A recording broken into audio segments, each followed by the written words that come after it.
the one you've all been waiting for. Top of the tree this season by a long way is McLaren. My goodness me, have they kicked on.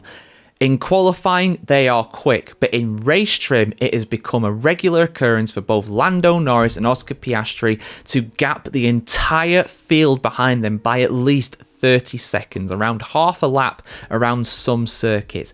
It has been unbelievable. I expected McLaren to be good this season, I will be honest, but my goodness me, they have been the absolute dominant force this campaign so far. Even when they're not winning, they're on the podium. That one in Canada was the only one this season, which is the blot on their copybook. But, you know, sometimes you just don't have pace around certain circuits. Even the most dominant cars in Formula One history have struggled around certain circuits. Mercedes, they struggled for years around Singapore, even when they were absolutely on it like a car bonnet. Same with Red Bull. The one race they didn't win in 2023 was in Singapore. Their Achilles heels, for some reason, McLaren has been Canada.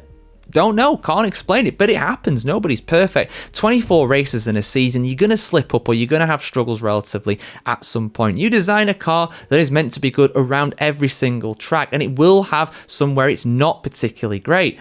The only one we've found so far has been Canada. Every other race, they've been incredibly good. They have been so impressive, have McLaren. Their start to the season, they've already broken some records, and they're only halfway through the season. The amount of podiums they've been getting, the amount of victories they've been getting, this is going to go down as one of the most dominant seasons in McLaren's history, and maybe Formula One history as well. Their pace in qualifying is good, don't get me wrong, but Max Verstappen has the same amount of poles as anybody else, if not more. You know, he's been really quick in qualifying, but it's the race where they're so impressive.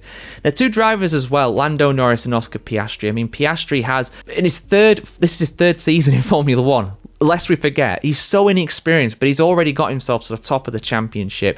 Lando Norris, he's had his ups and downs in places. He's made some mistakes here and there, but, you know, he's ending on a real high going into this little break we are right now. Back-to-back victories, and he's only just behind Oscar Piastri. I believe the gap is only 8 points in the championship, so there is not a lot between them. There is not a lot between them at all, really, at this point. So overall, they have both been very impressive, and I know some people will want to grade down Piastri, grade down Norris, probably give a worse grade than what I am going to give McLaren here, but for me, they are top of the class. McLaren are so far clear. They almost have double, I think they have over double the points of Ferrari in second. As a team, operationally, perfect. Absolutely perfect. I know they've made some little strategy errors like in Japan and stuff like that, but you're never going to be perfect all the time. They are dominating this championship, and from a team's point of view, they will win the Constructors. No doubt whatsoever. It's been wrapped up since about round 6 at this point.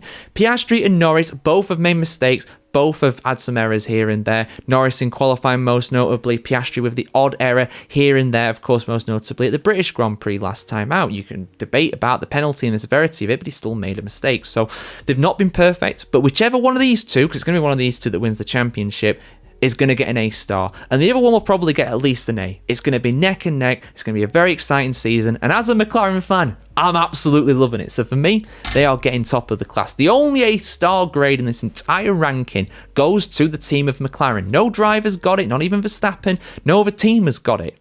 Not even the very impressive Sauber. McLaren, though, you got to give them an A star. They have been so good so far this season, and I see no reason why that's not going to continue throughout the rest of the campaign.